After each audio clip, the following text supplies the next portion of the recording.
आप जानते हैं कि शकुनी चौधरी कभी कांग्रेस में रहे, कभी आरजेडी में रहे। ये लोग अपने चेहरे को और चरित्र को बदलते रहते हैं। आज हमारी सरकार बन जाएगी, वो हमारे यहाँ आ जाएंगे। आप 15 साल सरकार में रहे, 5 साल, अभी 3 साल आप उप मुख्यमंत्री रहे। आपने उनके लिए क्या आपने व्यवस्था किया? जो गरीबी से निकालने का क्या आपने एक स्कीम को लाया? क्यों नहीं लाया? क्या आज आपको सब कुछ याद आ रहा है? अब जब वोट करीब आया, मतलब एक तरह से लोगों को दिग्भ्रमित कर रहे हैं। आपको यात्रा निकालने से क्या होगा? आपने पलायन पे क्यों नहीं यात्रा निकाला? आपने बेरोजगारी पे क्यों नहीं यात्रा निकाला? जब आप मुख्यमंत्री थे यहाँ पे, 15 साल आपकी सरकार थी, कि जंगल राज रहा, कट्टा राज रहा। ये लोग लूटने वाले लोग हैं, ये लोग जंगल राज बना के रख दिया। नमस्कार, लाइव बिहार देख रहे हैं आप, आपके साथ मैं स्नेहा गुप्ता। आपको बता दें कि इस साल के अंत में बिहार में विधानसभा का चुनाव है और ऐसे में जन स्वराज जो है पूरी तैयारी में जुटी है। जहां दो धाराओं के बीच में जन स्वराज एक तीसरा विकल्प के तौर पे लोगों के नजर में अब आने लगी है और ऐसे में जन स्वराज के सूत्रधार प्रशांत किशोर भी बड़े बड़े खुलासे कर रहे हैं। बिहार की अगर बात करें, बिहार की राजनीति में इन दिनों एसआईआर का मुद्दा लगातार गर्माता ही जा रहा है। हमारे साथ खास बातचीत करने के लिए सरवर अली जी हैं, सीधे जुड़ेंगे। पहले तो सरवर जी, कैसे देखते हैं एसआईआर के मुद्दे को, और आपको लगता है कि जो वोटर आईडी कार्ड पुनर्निरीक्षण का काम हो रहा है वो सही है, या फिर तेजस्वी यादव जो कह रहे हैं कि वोट काटने का काम हो रहा है वो सही है? सबसे पहले मैं आपको बहुत बहुत धन्यवाद, बहुत बहुत आपके दर्शकों को भी शुभकामनाएं। मैं समझता हूं कि जो एसआईआर का काम चल रहा है उस पे जो लोग, ये लोग, अभी मैं सुना कि ये लोग यात्रा करने जा रहे हैं, ये लोग यात्रा, ये सब मुझे ऐसा लगता है कि चुनाव आयोग हो चाहे भारत सरकार हो, ये एक जो हमारा यहाँ पे वोटर्स है उसको कंफ्यूजन में डाला जा रहा है। अच्छा। उसको सस्पेंस में डाला जा रहा है, उसको दिग्भ्रमित किया जा रहा है। मैं आपको बता दूं कि जिसकी भी नाम कट रही है, ऐसा नहीं कि मुसलमानों का नाम कट रहा है, उसमें दूसरे लोगों का भी कट रहा है नाम। जैसे मैं आपको उदाहरण के तौर पे बता रहा हूँ कि मेरे यहाँ मैंने बीएलओ को बुलवाया अपने कि भाई ये बताओ कि कितने लोगों का नाम कटा है एक गांव में। तो उन्होंने कहा 94 लोगों का नाम कटा है। उस 94 लोगों में हमने कहा कि मुस्लिम का कितना कटा है और नॉन मुस्लिम का कितना कटा है। तो उन्होंने कहा कि भाईजान हमारे करीबी हैं भाईजान, मेरे ख्याल से 25 लोगों का कटा है। वो 25 लोग वैसे लोग हैं जो या तो शिफ्ट कर चुके हैं या आपको ये कह रहे हैं कि साहब हमारा एक जगह है, दूसरी जगह हमारा कट जाना चाहिए।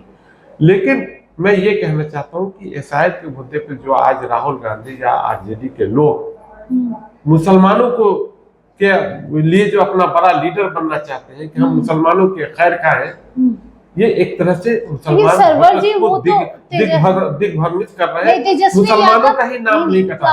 हाँ, उसमें एक चीज जरूर होना चाहिए, मैं इस पक्ष में हूँ कि जो लोग मरे हैं उनका नाम जरूर कटना चाहिए। सरवर अली जी, एक सवाल ये भी बनता है, आप कह रहे हैं कि मैं अपनी बात पूरी कर दूं, उसके बाद मैं आपकी बात को सुनूंगा।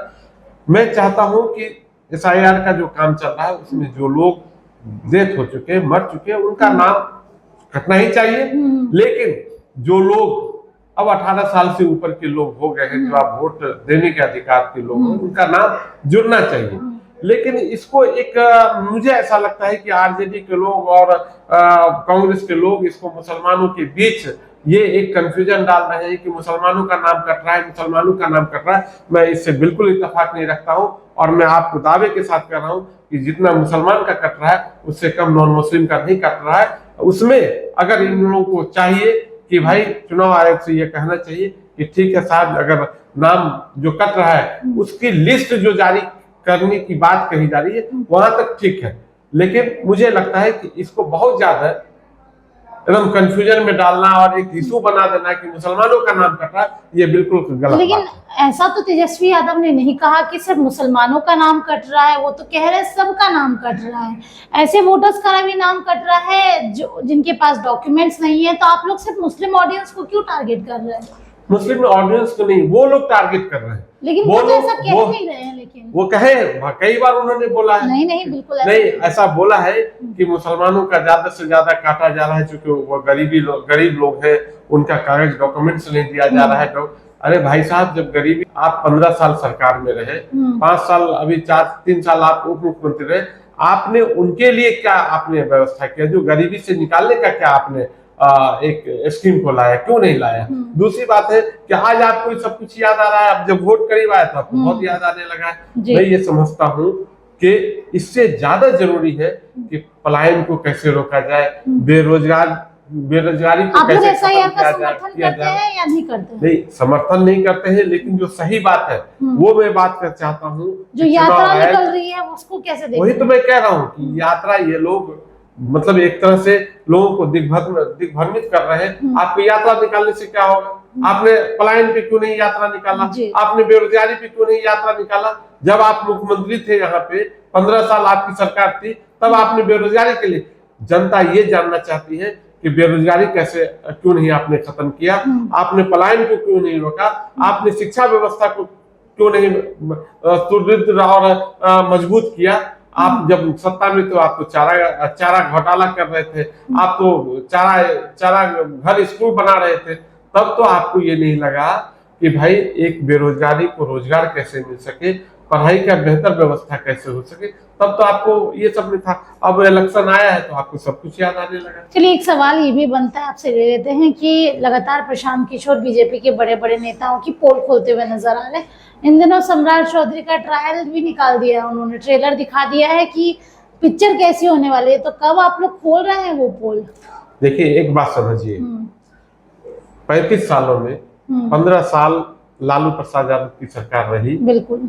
और लालू प्रसाद यादव की जब सरकार रही तो पूरी देश जानती है कि जंगल राज रहा, कट्टा राज रहा, और वो चीज देखने की नहीं है। वो चीज तो आप सब लोग जानते हैं कि उसकी वजह से वो जेल गए, सब लोग अभी अभियुक्त हैं, कब फिर जेल चले जाएंगे, अभी कुछ मामले पे बेल में है। ये तो उजागर हो गया कि ये लोग लूटने वाले लोग हैं, ये लोग जंगल राज बना के रख दिया। लेकिन जो 20 साल से जिसकी सरकार बन रही है, जो पार्टी अपने आप को यह कह रही कि देश की सबसे अच्छी पार्टी है, सबसे बिल्कुल ईमानदार पार्टी है, उनके चाल, उनके चरित्र, उनके जो अपने आप को चेहरे हैं वो अच्छा दिखा, उसको हम लोग जनस्वराज पार्टी ये दिखाना चाहती है कि जो आप कहते हो कि हम अच्छे, आप अच्छे नहीं हो। आप सिर्फ और सिर्फ जनता को बेवकूफ बना रहे हो, आप कंबल ओढ़ के घी पी रहे हो, ये दिखाना चाहते हैं। और जैसा कि आपको मालूम है कि इस प्रदेश का जो राष्ट्रीय प्रदेश अध्यक्ष है, वो किस तरह से एक माइनॉरिटी मेडिकल कॉलेज को कब्जा किया और वहां उनके घर में उनके परिवार के एक लोगों को हत्या करवाया, तो वो सब कुछ उजागर है। और जो लोग सम्राट चौधरी उधरी का तो हम समझते हैं कि अगर हटा दिया जाए कि शकुनी चौधरी जी का बेटा है, उसके बाद उनके पास क्या है? कुछ नहीं है। आप जानते हैं कि शकुनी चौधरी कभी कांग्रेस में रहे, कभी आरजेडी में रहे।